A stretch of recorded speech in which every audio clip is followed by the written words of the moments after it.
પાટડીમાં સફાઈ કામદારોના પરિવારને ચેક અર્પણ. ગત તારીખ 21ના રોજ પાટડી નગરપાલિકા ગટરનું કામ કરતા એજન્સીના 2 સફાઈ કામદારોના દુર્ઘટનામાં મૃત્યુ પામ્યા હતા. ત્યારે પાટડી નગરપાલિકાના સ્વભંડોળમાંથી બંને મૃતકના પરિવારજનોને 30 લાખ રૂપિયા ચેક અર્પણ કરાયો છે.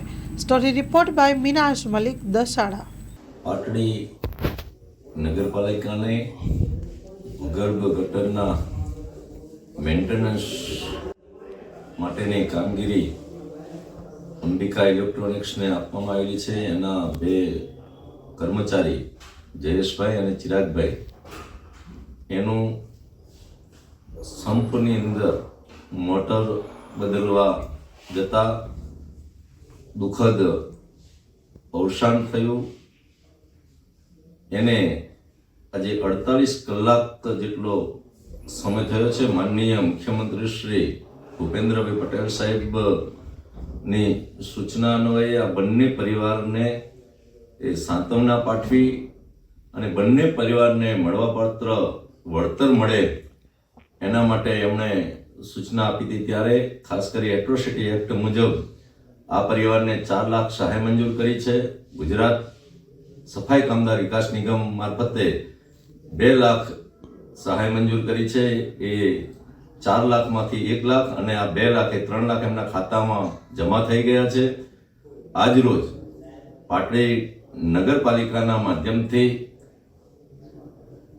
30 લાખ રૂપિયા એમ 60 લાખના બંને પરિવારને ચેક અર્પણ એમના ઘરે જઈને કરવામાં આવ્યા. આ સમયે અમારા નગરપાલિકાના બેન પ્રમુખ શ્રી ચેતનાબેન ચંદારાણા, જિલ્લા ભાજપના પૂર્વ પ્રમુખ દિલીપભાઈ પટેલ, રશ્મિભાઈ રાવલ, મુકેશભાઈ દેસાઈ, કારોબારી ચેરમેન ગીતાબેન, ઉપપ્રમુખ હિતેશભાઈ, ચેતનભાઈ શેઠ, વિજયભાઈ,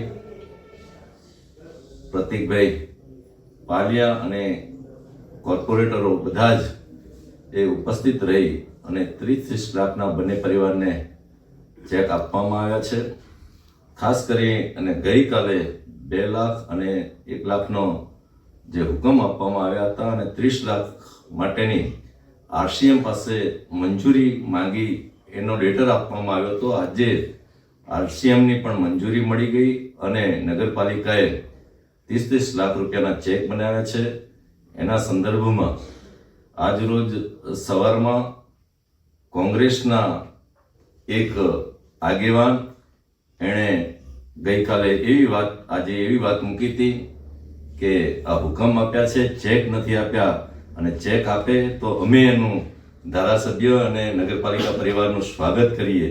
અને જે વ્યક્તિ કાયમી રાજનીતિ માટે ટેવાયેલા છે, એના સમાજના દુઃખમાં કદી ભાગીદાર ન થયા હોય, પણ જ્યારે આવો બનાવ બીજા સમાજના બનતા હોય ત્યારે રાજનીતિ કરવા નીકળી પડે છે. આવા લોકોએ સાવધાન રહેવું પડે. ખાસ કરી અને મારા અનુસૂચિત જાતિ વર્ગના લોકોને હું જણાવું છું કે એક ધારાસભ્ય તરીકે મેં આ બનાવ બન્યાને 48 કલાકમાં સહાય આપવા માટે માનનીય મુખ્યમંત્રી શ્રી સાથે, CMO અને કલેક્ટર પ્રાંત સાથે સતત ચર્ચાઓ કરી અને આ સહાય એ જલ્દી મળે એના માટેનો પ્રયત્ન કર્યા છે. આજે એ પરિવારને જે સહાય મળવા પાત્ર છે એ 36 લાખ રૂપિયા એ આપવામાં આવ્યા છે. માનનીય મુખ્યમંત્રી શ્રી ભૂપેન્દ્રભાઈ પટેલ સાહેબ એ પણ આ પરિવાર માટે સાંત્વના પાઠવી છે. ખાસ કરી અને આ બંને આત્માઓ જયેશભાઈ અને ચિરાગભાઈ બંનેના આત્માઓને પ્રભુ શાંતિ આપે અને આ દુઃખ જે આવી પડ્યું છે પરિવાર પર એને સહન કરવા માટેની શક્તિ આપે, એટલી જ પ્રાર્થના સહ. આભાર. લોન પર ફોન 15 વર્ષ જૂનું ગુરુ મોબાઈલ એન્ડ ઇલેક્ટ્રોનિક્સ. દરેક કંપનીના જૂના અને નવા મોબાઈલ લોન ઉપર મળશે અને ઇલેક્ટ્રોનિક્સ આઇટમો ફ્રીજ, ટીવી, વોશિંગ મશીન. ગુરુ મોબાઈલ એન્ડ ઇલેક્ટ્રોનિક્સ, સંતોષી માતાના મંદિર પાસે અને અમારી અન્ય બ્રાન્ચ ગુરુ મોબાઈલ પોઈન્ટ, આભા હોટલ નીચે, પેટ્રોલ પંપ સામે, ભુજ. તો મેળવો લોન પે ફોન અને તમામ ઇલેક્ટ્રોનિક્સ એપ્લાયન્સીસ.